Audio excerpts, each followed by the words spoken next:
sometimes I may feel like I'm in the back burner, Right. but it's not really that. It's we're evolving as humans, which is what you're supposed to do. Right. So yeah, you're marrying the unknown, and you know, again, like, how do men deal with that? How do women deal with that? So Right. it's never a thing where it's just a one script, one blueprint. You're Right. continuously trying to figure things out, communication, and I want to have real conversations about how people deal with these things. Yeah.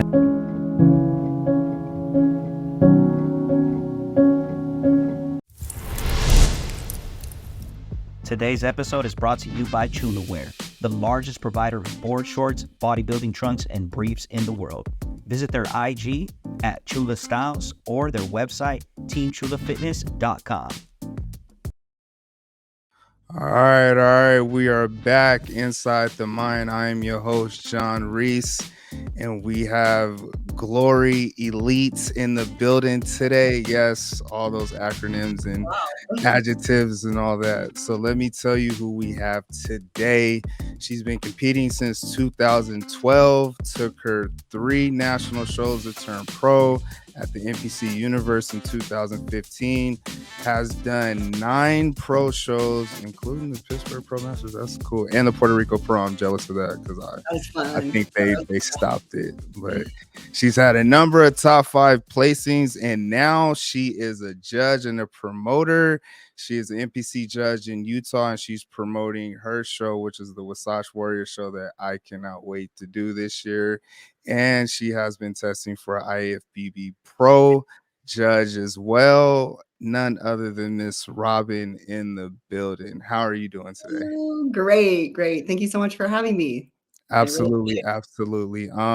You were pretty much one of my target guests because I know I was coming to do the show, and I just wanted to, 1, formally introduce myself, and then 2, kind of get insight as far as, you know, your trajectory, you know, within the sport and how that kind of coincides with not only your mental health, but, you know, some of the things that you actually see, you know, within the sport now on the other side of the fence, I'll say. Oh yeah.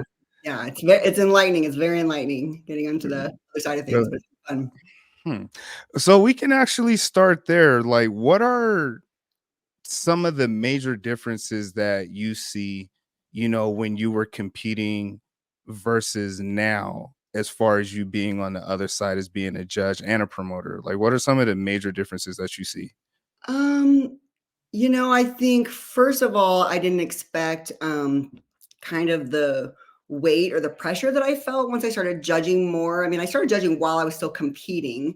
Obviously couldn't be a pro judge once I was competing as a pro because there's a conflict there clearly, but I was just judging like NPC shows, regional shows and all that. I'm sorry, my dog's on my lap if you can hear him. Oh no, hey, the dog is welcome on camera. We're good.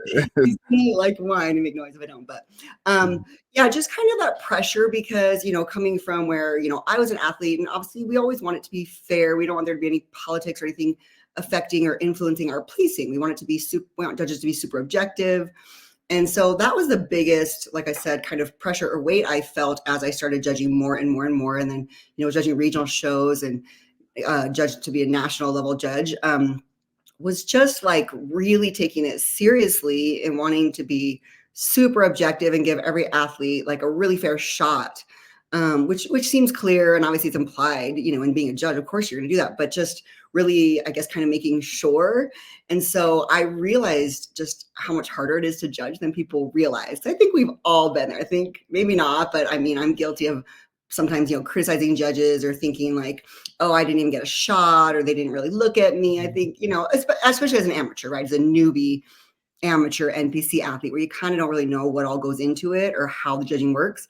And so I just kind of had like a little bit of I wouldn't say rude awakening, but just like an awareness, like very clear, you know, awareness, like, gosh, this is really harder than it looks.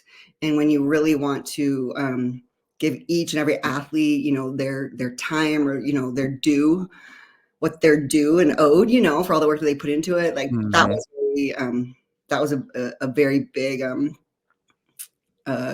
what's the word? Adjustment. Yeah, just feeling that kind of pressure and having that awareness, you know, the more and more I got into judging, but in a good way. So it also helped me to realize, you know, how good those judges are. And once they get to that level, that's why they're so quick. and you think as an athlete, oh, they didn't even look at me or they didn't give me a fair shot. Well, you know what? Like, they're just really good.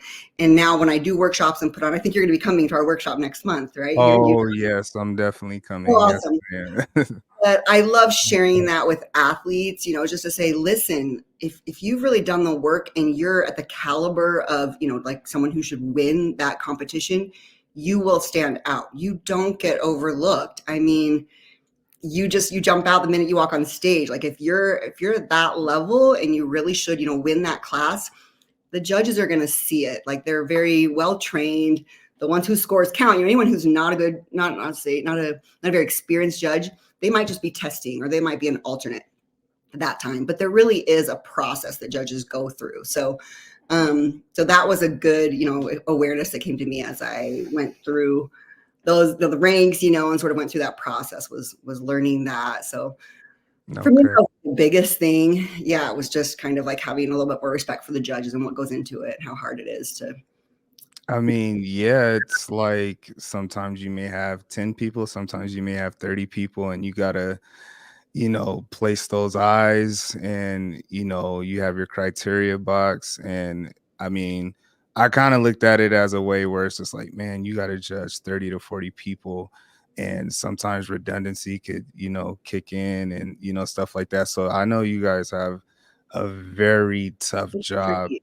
Yeah, Um, and sometimes some classes or some groups, like all these athletes look just incredible, right? Everyone's worked hard to get there and sacrificed and everything. So yeah, it's sometimes really tricky to only place, the top 5 in a group. And then it comes down to just really finite details, which is what I find so interesting and fascinating about bodybuilding, because that's when it just really comes down to like, okay, this person has more muscle density on their shoulders, or that taper is more, extreme, that taper down to a tight, narrow waist or whatever. And that's what I just find really fun about bodybuilding and about judging.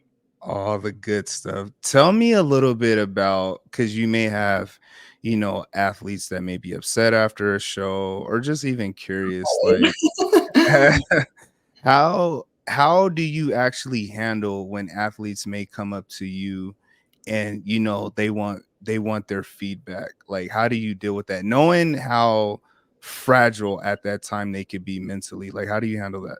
Right. And that's again where I feel like it's really helpful to have, been an athlete, because not all judges are athletes. Like that is not a prerequisite. Some people don't realize that. You don't have to be a pro. You don't even have to be like a really seasoned athlete who's competed for years and years and years. Like if you test and you pass and you have an eye for it, you can be a judge. And so I really love it. Like here in Utah, we're always encouraging new people to like come out and test to be a judge. Come on out and get trained. Like it could be anyone, someone who's even just a fan of bodybuilding. But if you, because you're scored and you're scored on each and every division. So they actually give you your percentages. Like you passed men's physique, 87%, obviously I'll get bikini. I'm always like, 99%. And they score you against, the panel and experienced panel. But yeah, so there's a process, and they make sure that, what you're doing. But, sorry, I lost my train of thought there for a second. No, the feedback from the athletes, like how Oh, do yeah, you yeah. handle that? Yeah. So yeah, like just knowing like myself, how much you've put into it, you've given everything for that day. And obviously to even get on stage, you have to go with the belief that, or you should go with the belief that like, I could win today. You really got to believe in yourself, and it's very vulnerable. You're putting yourself out there, but yeah, for that reason, I try to be very sensitive about how I give feedback, and, that it's also super relevant. I won't go into details, but like there's been a couple times over, and you got to understand in bodybuilding, we get people from all different walks of life. There's been a couple times where I got feedback where I was like, what? Like, what's that? I mean, I try to make sure it's very like precise and irrelevant. I mean, it's not going to be like, oh, your suit was the wrong color, so you didn't place. To me in bodybuilding, okay, that affects your look on stage, but it's not going to determine a winner. No, you know what I mean? I try to really be specific, talk about specific muscle groups, and even sometimes like recommend certain training, like, hey, listen, you probably needed to work shoulders like multiple times a week. Like you really don't have the width there, that we're looking for in this division or whatever. But give things that people can take away and actually apply so that they can hopefully do better, place better next time. Sometimes it's posing, like you didn't know your poses, you didn't hit your poses. So maybe you just need to do more practice, because that's everything in bodybuilding. I mean, no matter what division it is, if you can't pose. I try to tell people all the time, posing will make or break you on that stage. Really can. So it's tough. So let's backtrack. How did you actually get your start in bodybuilding? Because you've pretty much been in this for about a decade now, unless you've been in it before. That like what made you say, you know what, I wanna compete, I wanna do bodybuilding? Yeah, no, it's a funny story. So, I graduated from college in exercise physiology and nutrition. So I've been in like the fitness space for a long time. Kind of discovered it while I was in college. Sort of had my own transformation and figured out what I should be eating and how I should be training. I was kind of doing everything wrong. um, so I have a deep passion for it for that reason. But so I've been in the space for a long time. My emphasis was mostly in nutrition. I worked as a holistic nutrition Mhm. counselor at like a alternative medicine like clinic. And then I just got into like yoga. I was a yoga instructor and eventually ran like marathons. So I was more of like a runner and a yogi type person. Yeah. And Wow. then and I would do like just kind of your average weight training, but it wasn't anything with like purpose, and I didn't have any goals. I'd go and like, do the girl thing, like 5 pound weights, 10 pound weights, go through some basic machines at the gym or whatever, but no real intention, like I said. So what happened was I was training for a marathon, the St. George Marathon, well-known marathon Mhm. down in southern Utah. It's beautiful. And I'd done a bunch of marathons and races before that, but I got patellar tendonitis. I got a Mm. number of injuries. If you run a lot, this is why I don't do long distance running anymore. I've had IT band syndrome. And anyway, I started identifying some of those muscle groups that were weak, that were causing some of these problems. And then I got to the point that marathon I ended up having to drop out. Like the pain in my knees, like any kind of knee flexion was just excruciating. Had to do physical therapy and everything. And so it's shifted my focus to the weight training and strengthening those muscle groups and having a more well-rounded physique. And then I literally just ended up throwing long distance running out the window and Wow. really getting to weight training. And so I got really excited, as I started like seeing the weight that I could lift increase, started seeing changes in my physique that I hadn't seen before. And this is the one who would run 20 miles on the weekend. So it wasn't that I wasn't in shape, but I wasn't eating a lot of protein, especially runners. You just like go run and then you just eat whatever you want, and the emphasis is carbs, but That's the started life, huh? changing what I was eating. Yeah. So it was just really like a 180 from the type of training I'd been doing. Started getting really excited about it. And then I also, as a personal trainer at that time as well. And so I started having people asking me, can you train me for a bodybuilding competition? Mm. And I'd never done one. So it was supposed to be a one and done. I just said, hey, listen, I've never done this before. I'm really enjoying weight training right now. I'm lifting more and more. I think I'll just do this, go through the process, learn what it's about. And then, I feel like I can train people, which obviously we all know doesn't qualify you to train people for a competition, but I was a Right. little naive at that point in time. But so that's what I did. So I did my first competition in June of 2012, and I took over a year to train for it, really. That's Um, good. but yeah, so I was proud of what I looked like at the time. Now I look back and I'm laughing because I did figure, and obviously we all know how different figure Uh-huh. division was back then. So like my idols were like Aaron Stern and Nicole Wilkins were my inspirations. I had their pictures on my vision board. But yeah, long story short, I loved it. Like I got off stage and I was just like, oh my gosh, that was like empowering. It was the hardest thing I'd ever done. I was scared to death. But I like the mental strength that came out of it. I tell people, what bodybuilding Mm. is not about the body. It's not about physiques. It's about that mental strength, like it all, in my opinion, it all comes down to that. The changes in your body and the aesthetics, like sure, that's a side benefit, but it was incredible to me. So it was just like exhilarating. And I was like, let's do that again. I gotta do that again. That's awesome. Yeah, I was Yeah. supposed to be one and done too. That definitely didn't happen. So Yeah. I'm still here. And then you mentioned, the mental strength it takes to actually not only just walk yourself through, a prep, but actually get on stage. Talk to me a little bit about some of the maybe the mental struggles you've dealt with, whether it was your first show or even shows after, some of the things you had to overcome mentally. Oh my gosh. Well, so for me and my personal journey with that, there was a lot of resistance in my family, which Mm. was huge. And I know different people kind of go through that, but I come from like super conservative Mormon background. I wasn't raised in Utah, but that's the family background I had where, you know, it's just, there's a lot of emphasis on like not showing your body and on that kind of thing. And so to my family, for me to get up on stage in this tiny little posing suit was just absolutely appalling and, you know, an insult to them.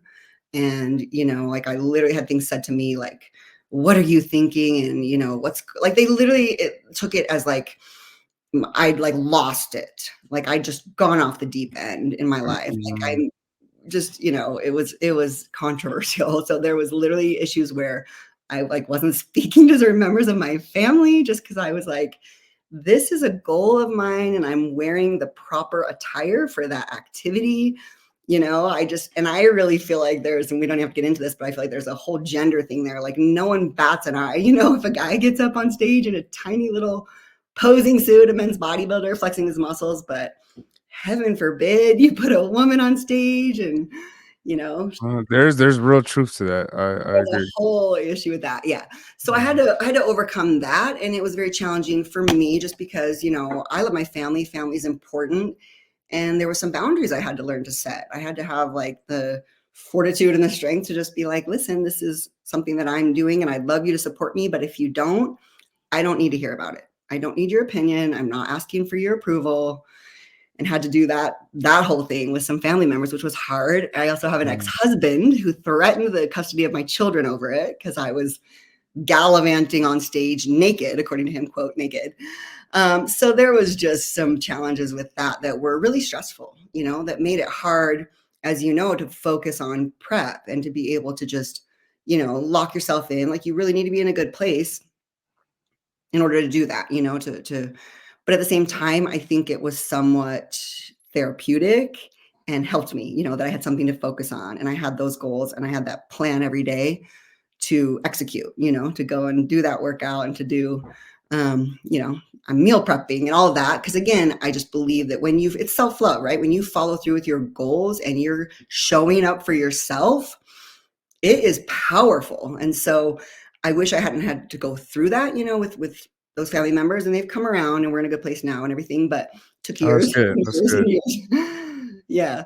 But, you know, all of that was very, you know, empowering to me and built my own, you know, mental strength because sometimes you have to do that for yourself. Sometimes you just have to say like, this is what's best for me. And I'm not going to listen to what anyone else has to say. The sport is very polarizing. You know, as you know, I'm sure like you get opinions all over the gamut, right? Of whether people think it's right or it's appropriate or if Yeah, it's and that's kind of great. what I want to kind of touch on too, because I'm sure you were getting it on both sides of the gambit where you had your family as well as other outside opinions as well. Yeah. And then, you know, with the I guess the fluctuation of social media going upward as far as the amount of eyes, you said like it's polarizing, but a lot of people don't see what you just explained. They just see like the highlight reel.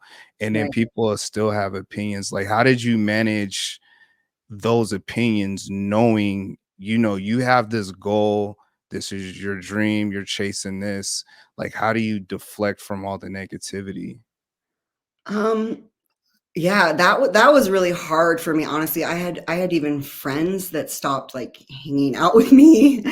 And because you know, again, people just have a very strong opinion about this sport sometimes. And there are people who think it's really like selfish and vain, or you know, the emphasis is so much on the aesthetic, obviously, and on the body that, you know, if I even posted, and you know, as a bodybuilder, I try to explain to people like, listen, we're incredulous. Like we're standing there looking at our own body going, I can't believe I look like this, right? Like some of those pictures, Right. second pictures or those updates we post where we're excited, like look at my progress. It's just, I mean, it's just like we almost can't believe that it's happening. At least I couldn't, you know, I just didn't think I could ever look like that. My genetics are not at all like naturally skinny or muscular at all. Like I really have had to fight weight in my life, and I have family members that are extremely overweight. So yeah, battling some of those negative comments was really tough for me because I'm like, listen, would you rather me be 100 pounds overweight? Like you'd Mhm. support that more then, you know, oh my gosh, you're, you know, 15% body fat, you're 10% body fat. That's so unhealthy. That's so bad for you. You know, that looks sick. You look like a man. I mean, all those comments that especially women get, like, you look so gross. I mean, you have people come up to you at the gym and say, honey, you don't need any more muscle, or you better be careful. You're going to look like a man.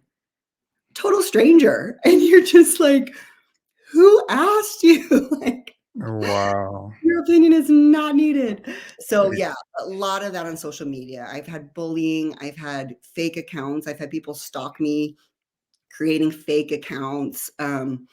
Really horrific stuff, you know, and they would comment just right there on the feed and send DMs. So you'd block it, and then the person would create another account and you block it. And, you know, sometimes Instagram catches it or they don't, but really bad stuff, you know, that, yeah, people wouldn't even imagine. So again, you know, that whole journey where I was kind of working with, you know, some of the stuff from my family members, from an ex, and it just comes down to your inner strength, right? You just deciding like I got to build these walls around me, and I can't let it affect me. Because if I take every, you know, Joe Blow's, you know, opinion seriously, or this Mm-hmm. at my gym that I know is going around talking, I mean, you'd have like some dumb, immature woman at your gym going around gossiping about you, and people would say like, oh, she's going around telling everyone you're taking this, or you're doing that. And it's just dumb, you know, it's just high school. So at the end of the day, you just have to go, you know what, I'm doing me. I'm me. Don't need anyone's approval. Don't care. There you go. And That's cool. I that's love David Goggins. I love David Goggins' books. mm, So I very much love like his mindset and his just like, it's kind of hardcore, you know, but I just love how like blunt he is. And it's a lot of like just building your mental strength. and that's the important part. I want to you know, congratulate you and salute you on, you know, having that inner strength, because I know a few people, because of, you know, they got into the sport and they started dealing with negativity, they totally just went away from it just because, you know, the negative comments and the negativity, you know, they get into it, which is why I ask people, like, before you even want me to coach you or anything like that, like, what is your reason for this? Because everyone's not going to agree with you.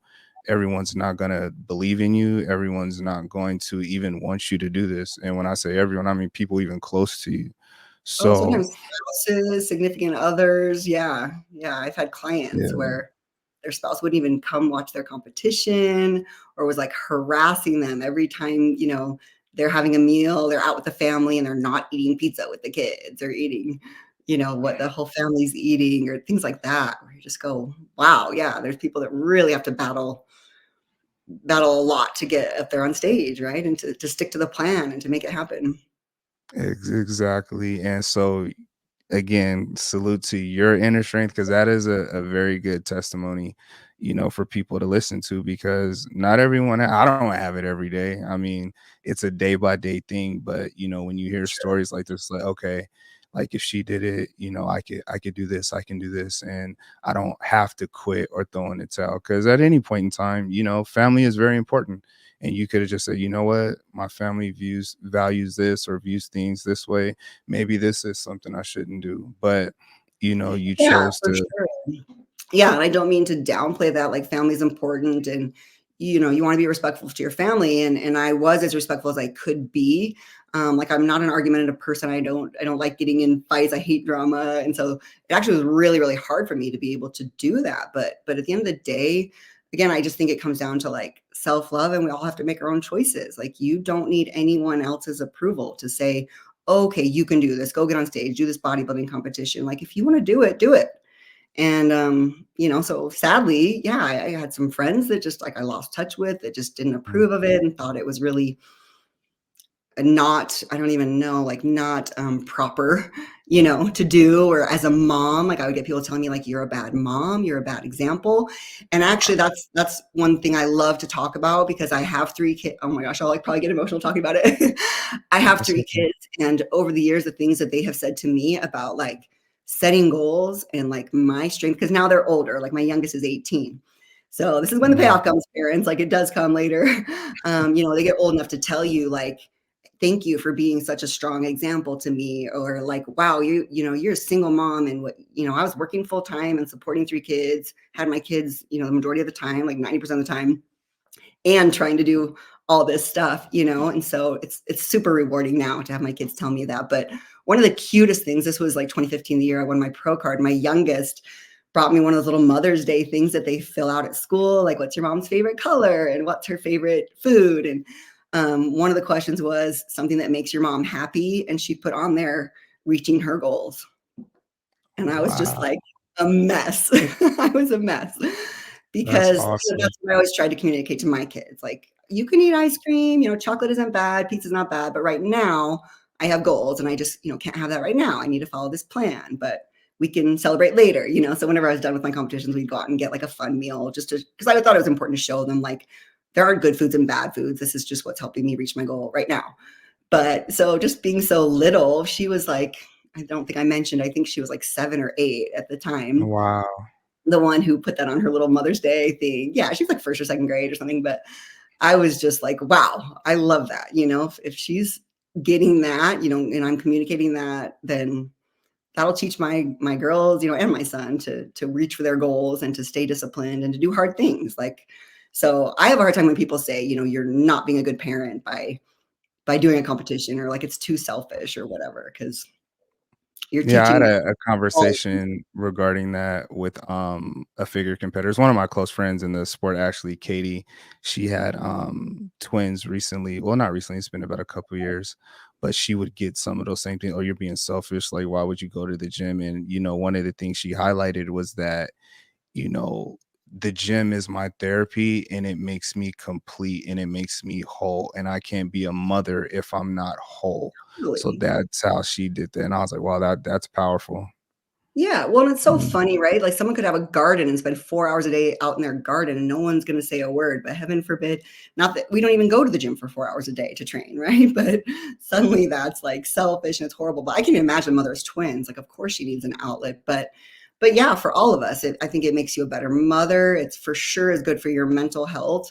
But again, everyone needs to have their own time doing something. So whatever that is, knitting, yoga, the gym. But yeah, I got those comments too where people say, well, I don't have hours and hours a day to go to the gym and to do this, or I spending time with my kids is important to me. So I don't, and I'm like, okay, so then you neglect yourself and you don't go to the gym at all and you're not healthy and you're overweight. Like, I don't think that's teaching your kids a good thing either, but to each his own, right? But yeah, like to your point where you said, the things that people don't see on social media, like I would get those kind of comments, and what they didn't know is at the time I was, working full time. So I would get up at the crack of dawn, like 4 a.m. to go to the gym, do one session of cardio, come back, get my kids ready, get my kids to school, get to work by 8 a.m., and then would do my weight training during my lunch hour while kids are in school, and then go, pick up kids from school, whatever. And then I would do a cardio session in the evening. And I got a treadmill for my home so that I could do it at home and could be Smart. there.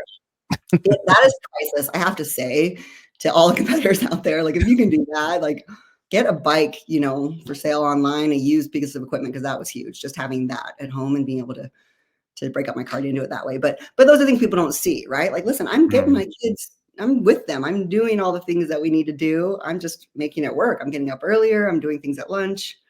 But again, at the end of the day, you don't need to make excuses to anyone. You don't have to justify anything. Like, to anyone out there who's dealing with that, I would say, don't even get into the argument. Don't even get in the argument. Like, you don't have to explain to anyone. The worst thing you could do is give that credence or give that value and show that person like, oh, I need to make excuses and I need to explain to you how I'm a good mom. Like, no, don't Look, even get my block button works very well. So I don't even indulge. I don't even Yeah, engage. delete, I don't do any of that. move on. Totally. Absolutely. So let's pivot to the promotion of your show, the Yeah. Wasatch Warrior show. What made you say, you know what? I'm gonna be a promoter and I'm gonna start up one of the biggest shows in the IFBB. Well, it didn't start big, right? I mean, it's funny because, when I get about this point in the year where, we're, what are we, 8 weeks out now, it does start Mhm. to get really crazy and busy because, I'm doing all my full-time work and all my normal stuff too. And then, you're doing this on top of it.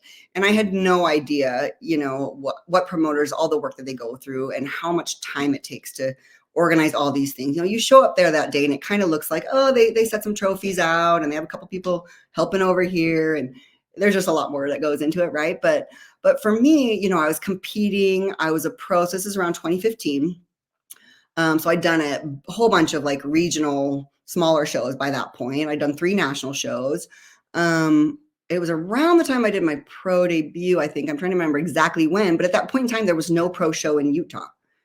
And so I'd done enough shows where I was kind of like, and I kind of like organizing events. Like by that point, I was already organizing workshops in Utah for like NPC posing workshops that would have like 100, 150 people come. Nice. So I kind of just have always like enjoyed organizing things like that and doing that kind of thing. And so I started asking questions, like, and you have to go through the head office and there's a whole process. It's not like you can just say like, oh, I want to do a competition. I want to host a bodybuilding show. Like there's a process and, you know, you have to be awarded a sanction and granted that permission, you know, by the head office and everything. So I was asking, but no pro show in Utah. And at the same time, I was really good friends with the people who put on FitCon, the fitness expo here in Utah. I think the first year they did it was 2013. 2014, I was involved with like other companies and other brands that I was working with. So I was attending FitCon and but they knew me and they were asking me because they'd seen me do these workshops in Utah. They're like, how do we get a bodybuilding show? Like we want an NPC show here at FitCon. Like we're going to try and have, you know, the whole point of FitCon is kind of like the Arnold Sports Festival, like have all the different types of events, right? CrossFit, powerlifting, bodybuilding, everything. So long story short, like I just, you know, pushed and didn't give up and kept saying like, we need a pro show in Utah and this is a great venue to have it. A great setting to do it. And, you know, people are coming from all over the place. It's not just a little Utah thing. And so what I got to start with was just an IFBB sanction. It didn't even have an NPC show the first year. Wow. It was just IFBB. Yeah. So I had men's physique, women's bikini, and men's classic physique, which was the first year they had classic physique. Oh, wow. Yeah. So super exciting. So Angelica Teixeira was the first bikini champion in 2016, and it was called Salt City Showdown at that time. Like I rebranded it. Oh, it was. That's right. That's Salt City right. Showdown. So that was at the FitCon Expo up through 2019. And yeah, it just grew and grew and grew. And honestly, like it's so exciting. Like I never imagined that it would grow as fast as it did. But I feel like the reason behind that was because, you know, as an athlete and me still competing at the time that I started it, I knew what the athletes wanted. I, you know, was traveling around and going to shows myself. And I'm like, okay, we need some of these shows, we need more organization, or like the communication is not good. Like you're registered for the show and nobody knows like where it is. Like on the website, wouldn't even have a schedule or wouldn't have like locations. Like I remember one show going to check in and I was with a couple of friends and it's in a different state, but literally we got there on the Friday. We're looking all over the place. Like we couldn't figure out where check-ins was. We might've had a time, but there was no location anywhere, like on the website or on the Instagram page. And I'm not trying to like throw shade on anyone, but it was some of those little things that I said, you know what, these are things we need to make sure in place. Like that kind of stuff needs to be, you know, out there so that everyone knows where they're going and what they're doing. And then my other thing was, you know, as much as possible, I need to try and get everything really close together because it's really hard in some of these cities to take an Uber from, you know, the place where the tanning is over to the venue to where check-ins is. Like sometimes there's like 3 locations that you're, you know, Exactly. and that's just more stressful for athletes, as close as it might be a short Uber ride. But those are little things where I was just like, you know what, if this is just walkable or it's in the same building, you know, or right across the street, that just makes a world of difference for the athletes, right? Because Yes, it does. And I'm so glad the host hotel is a 5-minute walk from the venue. oh, it's right there. Yeah, yeah. I mean, it's literally one city block. I mean, it's basically one corner to the next corner. But and so those are the things that I really try to do, as well as getting a good group rate for the hotel because I know how expensive it is for everyone, you know, to travel and to come and be here. So you know, again, that's the kind of things that promoters are doing behind the scenes. People don't realize like the negotiating that goes on with some of these venues. Like I want to pull my hair out sometimes. You're just like, come on, like. Well, you are making it happen for sure. Yeah, I know. So I turned pro 2021, and I always had this specific show circled one because I'm in California, so it's close. But I thought it was already one of the bigger shows once I turned pro, just based off like the aesthetics that you see, the quality of athletes that go. And it was just one of those things like, man, I want one of those Thor hammers too, if I can ever win one. I mean, that's why I came up with that trophy because, you know, there's a lot of other different trophies out there that are unique and different. But at the time, it's now been imitated by a few other people, but at the time no one was doing that. And I just thought like, that's the kind of thing that someone's going to say, I want to go to that event, right? I want to get that hammer. And that's exactly why I did that. Like those hammers are like $200 each for me to buy. But I love that. I love that it's super unique and that people really get excited about coming here to win that hammer and, you know, take pictures with it and stuff. So I love that you said that, because that's what I try to do, is just kind of set it apart from other events where you're going to put that on your list, because you guys have choices. You know, athletes have choices. There's tons of events and competitions out there. So I really have tried to make it like, you know, I want it to be on your, like, almost like on a travel list, like, you know, on your Yes. top places you want to travel to in your lifetime. Like that's where I want my show, Wasatch Warrior. I want it to be like, I got to go do that one. And so I love hearing that. Thank you. It definitely is. And again, like you try to look for, you know, the uniqueness or the differences, you know, it shows, okay, what would you want to do? Of course, you have, you know, the ones that always stick out, but yours is one of the ones that to me always sticks out. So it's one of the earlier ones in the year. It's Mhm. it's a great destination. It's not too far west, but I mean, it is on the west. So people could still come out, Pretty easy to get you to know. Salt Lake from most places. Yeah. Like people don't There really you realize go. it's such a hub in the whole, you know, western half of the US. So Um, it's pretty easy that way. But then also, yeah, I love that you said Salt Lake is a great destination because it's so beautiful. Like that's why I named this show Wasatch. Wasatch is the name of the mountains around Salt Lake City. That's the mountain range. That's where the name comes from. And that's why I really wanted to incorporate that into the name. That, you know, I could have called it like, you know, whatever, Muscle Champions or something like a little bit more generic, but I wanted that to be part of the name of the show, because I just, you know, love Salt Lake, love the mountains, and it is such a great place to visit. Like the airport is like less than 10 minutes from the venue. You barely get in the Uber and you're there.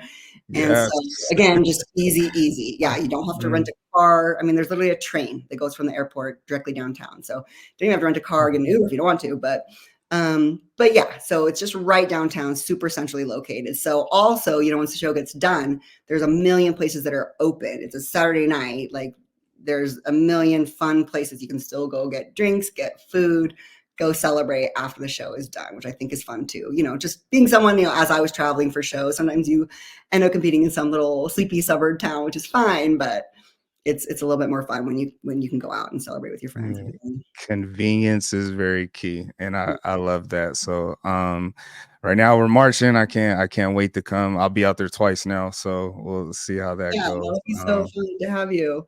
Yeah, it's Absolutely. crazy how fast it comes up, but it's super exciting. Like, and this will be the ninth year, which just blows my mind. I just don't even know how that's possible. Wow.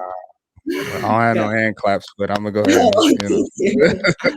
Thank you. That's It's kind to amazing. think of, yeah, just like what you were asking, like, how did I even get into this? Just because, like, if you had, you know, go back even just 15 years and like told me I'd even be involved in the bodybuilding industry, never mind organizing, you know, an event, like I never would have seen that coming. But it's just brought like so many great things into my life, like so many friends and amazing people. And, you know, it's been a fun and amazing business to have, you know, like never would have saw that coming, like I said, but it just works perfectly well with my, you know, personal training and everything else. So judging is fun, just to do that on the side, and then getting to put on this event for the athletes is just, it really is an honor. It's a blessing. Awesome. So Imma have you choose or order them if you can. Okay. Athlete, judging, or promoting? Which one comes first, second, third for you? That's a good question. I mean, I'd probably say promoting, then judging, then athlete, just because I feel like, and the reason I stopped competing, honestly, like as much as I loved it, but it was pretty much just because like it's just for me. Like it wasn't growing my business. Um, and it wasn't like earning me money. Like obviously as a top open athlete, if I was younger, I didn't start competing until I was 37. So, you know, that was Mm, fine for me. I never had plans to go to the Olympia. I probably should have, because obviously we've had bikini pros on stage over the age of 40, and it could have happened, but at the time I, you know, like I said, I had a narrow mind or didn't think it was possible. But I love competing and it was so much fun. I love competition day, like so rewarding and so much fun getting up there. But yeah, I was just in a space for me where I was ready to just, you know, focus more on like business and kind of building that longevity.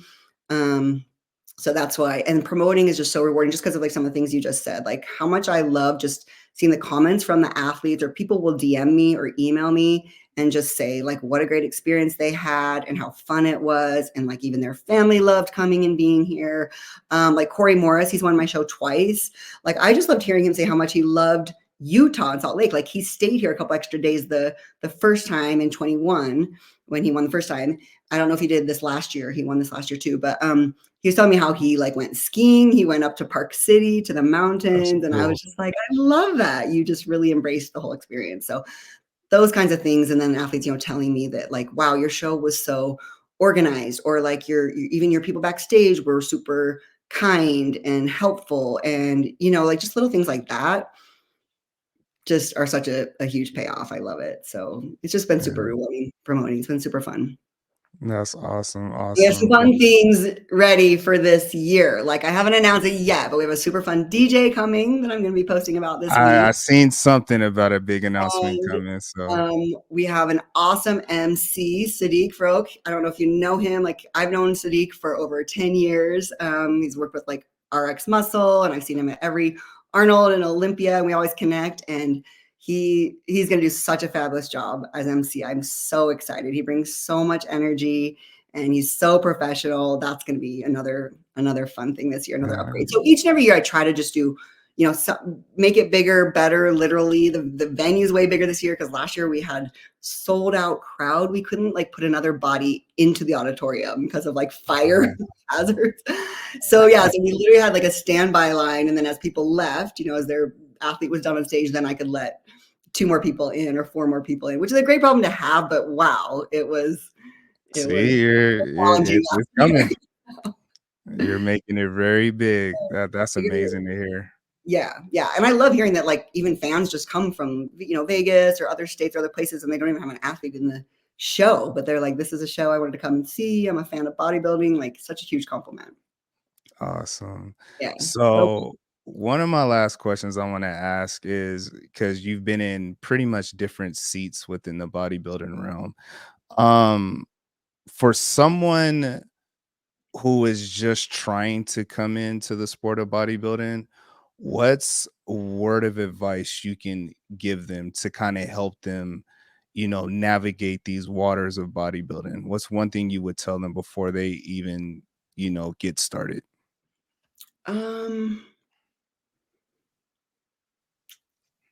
I would say, just like do it with intention, like do it for the right reasons. Like I'm not going to say like, what's your why? I sort of don't love that cliche question, but so it's different from like, what's your why? But like, if you're going to do it, go all in. Like this is not a sport or not a hobby that you can half-ass it. Like it will show on stage. And that's a hard thing for me as a coach. And I don't coach competition clients really anymore unless they're in a different state, because I judge here so much in Utah. Too many conflicts come up, but I can if they're in a different state. But anytime, that a client, and we can see it as coaches too, but like, you're not fooling anyone. Like if you only have like you're just dipping a toe in the pool and you're not going to just dump all in, then just don't do it.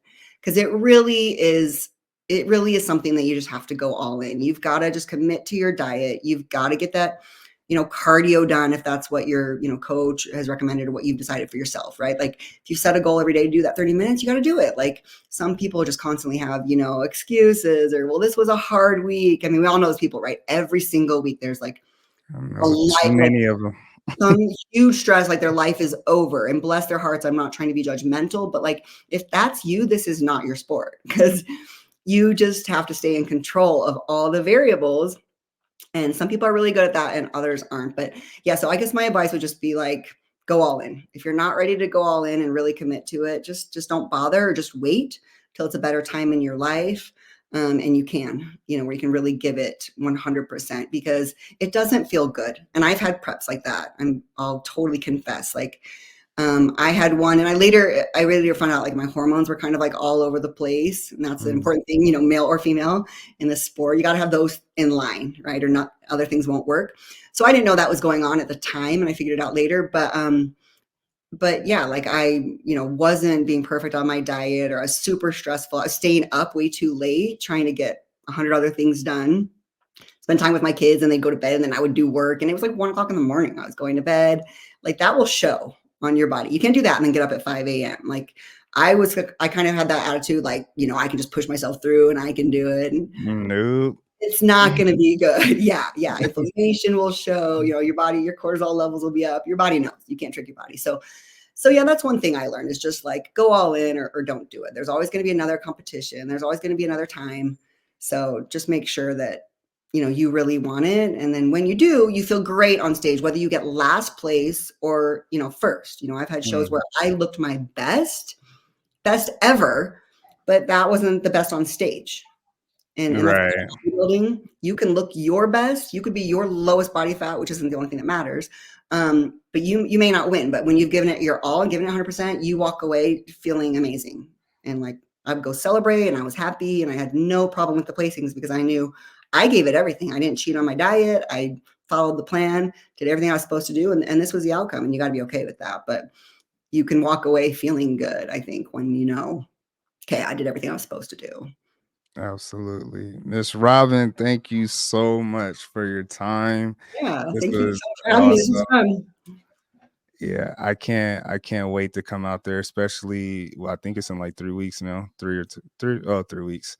About Yeah, 3 weeks, yeah. yeah. So and that'll give me a kind of a glimpse of actually because I've never been. I said I wanted to go to a state I've never been to, and I want to go to the country I've never been to for my season. So Utah is definitely a state I have not been to, and I can't wait to come. Just based off the reputation you've built for this show, yeah, I hear nothing but good things for the people that I actually do talk to, within the sport. So your work is very much appreciated. Oh, I appreciate that. That means a lot, and I'm really excited to meet you in person. So definitely go check. Absolutely. All right, we'll see y'all on the next one. Peace. All right, stay on for a little bit. Yeah. Take care. Let me get this out of here.